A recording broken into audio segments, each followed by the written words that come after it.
ವಿಶ್ವದಾದ್ಯಂತ ಮೇ 1ರಂದು ಆಚರಿಸಲಾಗುವ ಕಾರ್ಮಿಕ ದಿನಾಚರಣೆಯು 1889ರಲ್ಲಿ ಚಿಕಾಗೋದಲ್ಲಿ ನಡೆದ ಹೋರಾಟದ ಫಲವಾಗಿದೆ. ಅಂದು 8 ಗಂಟೆಗಳ ಕೆಲಸದ ಅವಧಿಗಾಗಿ ನಡೆದ ಹೋರಾಟವು ಕಾರ್ಮಿಕರಿಗೆ ಕಾನೂನುಬದ್ಧ ಹಕ್ಕುಗಳನ್ನು ತಂದುಕೊಟ್ಟಿದೆ. ಇಂದು ಈ ದಿನವನ್ನು ನಮ್ಮ ರಾಜ್ಯದಲ್ಲಿಯೂ ಕಾಂಗ್ರೆಸ್ನ ಲೇಬರ್ ಸೆಲ್ ವತಿಯಿಂದ ಅರ್ಥಪೂರ್ಣವಾಗಿ ಆಚರಿಸಲಾಗುತ್ತಿದೆ ಎಂದು INTUC ರಾಜ್ಯಾಧ್ಯಕ್ಷರಾದ ಲಕ್ಷ್ಮೀ ವೆಂಕಟೇಶ್ವರ ಅವರು ತಿಳಿಸಿದರು. ನಮ್ಮ ಒಂದೇ ಕಾರ್ಮಿಕರ ಮೇ ಡೇ ಅನ್ನೋದು ಮಾತ್ರ ಇಡೀ ಪ್ರಪಂಚದಲ್ಲೇ ಸೆಲೆಬ್ರೇಟ್ ಮಾಡುವಂಥ ಒಂದು ಹಬ್ಬ. ಇದು 1889ರಲ್ಲಿ ಹೇ ಮಾರ್ಕೆಟ್ ಚಿಕಾಗೋದಲ್ಲಿ ನಡೆದಿರ್ತಕ್ಕಂಥ ರೈಟ್ಸ್ನಲ್ಲಿ ಅವರಿಗೆ ಕಾನೂನಿನ ಒಂದು ಹಕ್ಕು ಕೊಟ್ಟಂಥ ಒಂದು 8 ಅವರ್ಸ್ ಏನು ದುಡಿಮೆ ಮಾಡುವಂಥ ಒಂದು ಹೋರಾಟಕ್ಕೆ ಮಾಡುವಂಥ ಒಂದು ಫಲ ಅದು ಅವರಿಗೆ ಸಿಕ್ಕಿದಾಗ ಅದನ್ನು ಪ್ರತಿ ವರ್ಷವೂ ಮೇ 1 ಸೆಲೆಬ್ರೇಟ್ ಮಾಡ್ಕೊಳ್ತಾ ಬರ್ತಾ ಇದ್ದಾರೆ.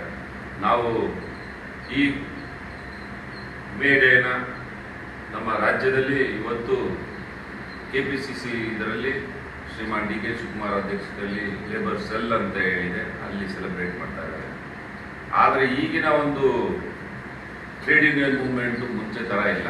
ಯಾಕಂದರೆ ನಾವು ನೋಡ್ತಾ ಬರ್ತಾ ಇದ್ದೀವಿ, ಅವಾಗೆಲ್ಲ ಜಾರ್ಜ್ ಫರ್ನಾಂಡಿಸ್, ಮೈಕಲ್ ಫರ್ನಾಂಡಿಸ್, ಅನಂತ್ ಸುಬ್ರಾವ್ ಟೈಮ್ನಲ್ಲಿ ಹೋರಾಟ ಅಂತ ಹೇಳಿದ್ರೆ ಅದು ಎಲ್ಲರಲ್ಲಿ ಒಗ್ಗಟ್ಟಿತ್ತು. ಈಗಿನ ಇದರಲ್ಲಿ ನಮಗೆ ತಪ್ಪಾಗುತ್ತೆ ಕಾರ್ಮಿಕ ನಾಯಕರಾಗಿ ಹೇಳ್ಕೊಳ್ಳೋದಕ್ಕೆ. ಮ್ಯಾನೇಜ್ಮೆಂಟ್ ಜೊತೆ ಅಡ್ಜಸ್ಟ್ಮೆಂಟ್ ಇರುವಂಥ ಒಂದು ಸಂಘಟನೆಗಳೇ ಇವತ್ತು ಭಾಳಷ್ಟು ಇದಾಗ್ತಾ ಇದ್ದಾವೆ.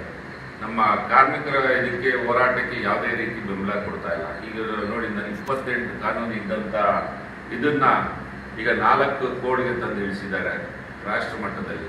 ಇದಕ್ಕೆ ಯಾವುದೇ ರೀತಿ ಕಾರ್ಮಿಕರಿಗೆ ಯಾವುದೇ ಒಂದು ನೈತಿಕ ಹಕ್ಕಾಗಲಿ ಅಥವಾ ಹೋರಾಟದ ಒಂದು ಎಲ್ಲ ಥರದೊಂದು ಇದನ್ನು ಕಟ್ ಮಾಡಿದ್ದಾರೆ ಸೆಂಟ್ರಲ್ ಗೌರ್ಮೆಂಟ್. ನಾವು ಮುಂಚೆ ಕಾಲೇಜ್ ಟೈಮಲ್ಲಾಗಲಿ ಚಿಕ್ಕ ಹುಡುಗರು ಇದ್ದಾಗ ಯಾವುದೇ ಒಂದು ಫ್ಯಾಕ್ಟ್ರಿ ಮುಂದೆ ಒಂದು ನ್ಯಾಯ ಸಿಗಲಿಲ್ಲ ಅಂದ್ರೆ 15 ದಿವಸಕ್ಕೊಂದ್ಸತಿ, ಒಂದು ತಿಂಗಳಿಗೊಂದ್ಸತಿ ಕೆಂಪು ಔಟ ಆಡ್ತಾ ಇತ್ತು. ಎಲ್ಲೂ ಆಡ್ತಾ ಇಲ್ಲ. ಯಾವುದೇ ಸಾಫ್ಟ್ವೇರ್ ಕಂಪ್ನಿನಲ್ಲಿ ನಾವು ಯೂನಿಯನ್ಗಳನ್ನ ಮಾಡೋಕ್ಕಾಗೋದಿಲ್ಲ. ಯಾಕಂದರೆ ಇಟ್ಸ್ ಔಟ್ಸೋರ್ಸಿಂಗ್ ಮಾಡಿಬಿಟ್ಟು ಏನಾದರೂ ಒಂದು ಸಂಘಟನೆ ಅಥವಾ ವರ್ಕರ್ಸ್ಗೆ ಈಗ ಸಾಫ್ಟ್ವೇರ್ ಕಂಪ್ನಿಯಲ್ಲಿ ಯಾವ ಥರ ಹ್ಯುಮಿಲೇಷನ್ನು ಯಾವ ಥರ ಇದು ಮಾಡ್ತಾ ಇದ್ದಾರೆ ಅಂತ ಹೇಳಿದ್ರೆ ಮಾಲೀಕರು ಅಷ್ಟು ತೊಂದರೆ ಕೊಡ್ತಾ ಇದ್ದಾರೆ. 12 ಅವರ್ಸು 18 ಅವರ್ಸು ಸುಮಾರು ಜನ ನಮಗೆ ಫೋನ್ ಮಾಡಿ ಹೇಳ್ತಾರೆ, ಸರ್ ನಮಗೆ ನೋಡಿ ಇವತ್ತು ಕಾರ್ಮಿಕರ ದಿನಾಚರಣೆ ಇದ್ರೂ ನಾವು ಕೆಲಸ ಮಾಡಬೇಕಾದಂಥ ಪರಿಸ್ಥಿತಿ ಇದೆ, ದಯವಿಟ್ಟು ಫೋನ್ ಮಾಡಿ ಅಂತ ಹೇಳ್ತಾರೆ. ಆದರೆ ಎಲ್ಲ ಕಡೆನೂ ಬಾಗಿಲು ಹಾಕ್ಕೊಂಡು ಒಳಗಡೆ ಕೆಲಸ ಮಾಡಿಸುವಂಥ ಪರಿಸ್ಥಿತಿ ಬಂದಿದೆ. ಸುದ್ದಿಗೋಷ್ಠಿಯಲ್ಲಿ ಮಾತನಾಡಿದ ಅವರು, ಸಾಫ್ಟ್ವೇರ್ ಮತ್ತು ಔಟ್ಸೋರ್ಸಿಂಗ್ ಕಂಪನಿಗಳಲ್ಲಿ ಕಾರ್ಮಿಕ ಸಂಘಟನೆಗಳನ್ನು ಮಾಡುವುದು ಕಷ್ಟಕರವಾಗಿದೆ. ಇಲ್ಲಿನ ಉದ್ಯೋಗಿಗಳು ದಿನಕ್ಕೆ 12ರಿಂದ 18 ಗಂಟೆಗಳ ಕಾಲ ಕೆಲಸ ಮಾಡಬೇಕಾದ ಅನಿವಾರ್ಯತೆ ಇದೆ. ಕಾರ್ಮಿಕ ದಿನದಂದು ರಜೆ ಇಲ್ಲದೆ ಕೆಲಸ ಮಾಡಿಸುತ್ತಿರುವ ಬಗ್ಗೆ ದೂರುಗಳು ಕೇಳಿಬರುತ್ತಿವೆ ಎಂದು ಹೇಳಿದ್ದಾರೆ. ಕಾನೂನಿನಲ್ಲಿ ಮತ್ತೆ ಕಾರ್ಮಿಕರಿಗೆ ಯಾರಿಗೇ ಆಗಲಿ ಹೋರಾಟ ಮಾಡುವಂಥ ಒಂದು ಶಕ್ತಿ ಈಗ ಇಲ್ಲ ಅಂತ ಕಾಣ್ತಾ ಇದೆ. ಯಾಕಂದರೆ ಈಗಿನ ಒಂದು ಇದರಲ್ಲಿ ಹೋರಾಟದ ಮುಖಾಂತರ ಯಾವುದು ಸಕ್ಸಸ್ ಆಗೋದಿಲ್ಲ. ಓನ್ಲಿ ಥ್ರೂ ನೆಗೋಷಿಯೇಷನ್ ಆಗಲಿ, ಅಂಡರ್ಸ್ಟ್ಯಾಂಡಿಂಗ್, ನೀವು ಮ್ಯಾನೇಜ್ಮೆಂಟ್ ಜೊತೆ ಚೆನ್ನಾಗಿದ್ದರೆ ಮಾತ್ರ ಆಗುತ್ತೆ. ಬಿಟ್ಟರೆ ಹೋರಾಟ ಮಾಡ್ತೀವಿ ಅಂತ ಹೇಳಿದ್ರೆ ಅವನ್ನ ತೆಗೆದು ಬೇರೆ ಯಾವುದೋ ಊರಿಗೆ ಟ್ರಾನ್ಸ್ಫರ್ ಮಾಡ್ತಾರೆ ಅಥವಾ ಯಾವುದೇ ರೀತಿ ಕಿರುಕುಳ ಕೊಟ್ಟು ಅವನಿಗೆ ಕೆಲಸದಿಂದ ತೆಗೆಯುವಂಥ ಒಂದು ಕೆಲಸ ಮಾಡ್ತಾ ಇದ್ದಾರೆ.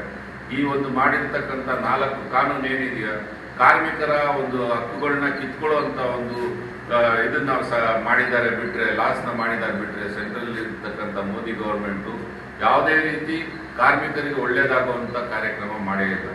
ನಮ್ಮ ಕಾಂಗ್ರೆಸ್ ಸರ್ಕಾರ ಮುಂಚೆ ರಾಷ್ಟ್ರದಲ್ಲಿದ್ದಾಗ, ಸೆಂಟ್ರಲಲ್ಲಿದ್ದಾಗ ಪ್ರತಿಯೊಂದು ಇದನ್ನು ನಮ್ಮ 7 ವಾಣಿಜ್ಯ ಅಂತ ಹೇಳಿ ಕೊಟ್ಟಿದೆ. HAL ಆಗಲಿ, HMT ಆಗಲಿ, IT ಆಗಲಿ, ಇದೆಲ್ಲ ಒಂದು ದೊಡ್ಡ ದೊಡ್ಡ ಕಾರ್ಖಾನೆಗಳು ಇದ್ದಿದ್ದು ಇದೆಲ್ಲ ಖಾಸಗೀಕರಣ ಮಾಡ್ಕೊಂಡಿದ್ದಾರೆ.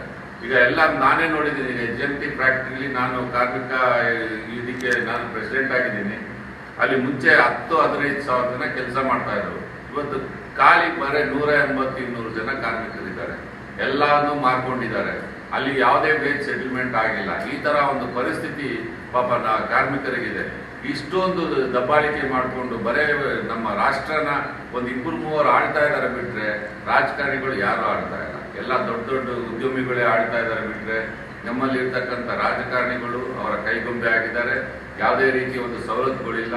ನಮ್ಮ ರಾಜ್ಯದಲ್ಲಿ ಇರ್ತಕ್ಕಂಥ ಶ್ರೀಮಾನ್ ಸಂತೋಷ್ ಲಾಡ್ ಅವರು ನಮ್ಮ ಅನ್ಆರ್ಗನೈಸ್ ಸೆಕ್ಟರ್ಸ್ ಅಂತೇಳಿ ಅದಕ್ಕೆ ಒಂದು ಇದನ್ನು ಮಾಡಿಕೊಂಡು ಸಾಕಷ್ಟು ಸವಲತ್ತುಗಳನ್ನ ಕೊಡ್ತಾ ಇದ್ದಾರೆ. ಕನ್ಸ್ಟ್ರಕ್ಷನ್ ಬೋರ್ಡ್ ಅಂತಾನೆ ಮಾಡಿದ್ದಾರೆ ಕಾರ್ಮಿಕರಿಗೋಸ್ಕರ. ಅದಕ್ಕೆ ಕನ್ಸ್ಟ್ರಕ್ಷನ್ ವರ್ಕರ್ಸ್ ಕಟ್ಟಡ ಕಾರ್ಮಿಕರಿಗೋಸ್ಕರನೇ ಒಂದು ಬೋರ್ಡ್ ಮಾಡಿಕೊಂಡು ಅದರಲ್ಲಿ ಸುಮಾರು 12,000 ಕೋಟಿ ರೂಪಾಯಿ ಇದೆ. ಅದರಲ್ಲಿ ಇರ್ತಕ್ಕಂಥ ಎಲ್ಲ ಸವಲತ್ತುಗಳನ್ನ ಪ್ರತಿ ಒಂದು ನೌಕರರಿಗೂ ಎಲ್ಲ ಟೂಲ್ ಕಿಟ್ ಆಗಲಿ ಎಲ್ಲ ಕಿಟ್ ಆಗಲಿ ಕೊಡುವಂಥ ಕಾರ್ಯಕ್ರಮ ನಮ್ಮ ಕಾಂಗ್ರೆಸ್ ಸರ್ಕಾರದಲ್ಲಿ ಮಾಡ್ತಾ ಇದ್ದಾರೆ ಬಿಟ್ಟರೆ ಬೇರೆ ಯಾವ ಸರ್ಕಾರವೂ ಕಾರ್ಮಿಕರಿಗೆ ಯಾವುದೇ ರೀತಿ ಸವಲತ್ತುಗಳನ್ನ ಕೊಟ್ಟಿಲ್ಲ.